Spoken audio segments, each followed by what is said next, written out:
Hello guys, আসসালামু আলাইকুম। আজ আমি আপনাদের সাথে শেয়ার করব মজাদার লাউ দিয়ে চিংড়ি মাছের রেসিপি। তো প্রথমে আমি এখানে একটি ফ্রাই প্যান দিয়ে দিয়েছি, দিয়ে কিছুটা তেল দিয়ে দিলাম, দিয়ে এখানে একটা বড় সাইজের পেঁয়াজ এবং কয়েকটা কাঁচামরিচ ফালি করে দিয়েছি, দিয়ে কিছুক্ষণ ভেজে নেব।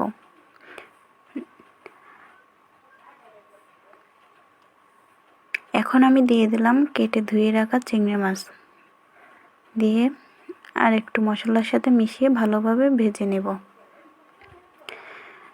দিয়ে দিলাম রসুন বাটা 1 চা চামচ, আদা বাটা 1/2 চা চামচ, দিয়ে দিলাম জিরা বাটা 1/2 চা চামচ, দিয়ে এখন সামান্য একটু পরিমাণে পানি দিয়ে দিলাম যাতে মশলাটা পুড়ে না যায়। মশলা পুড়ে গেলে কিন্তু খেতে একদমই ভালো লাগবে না।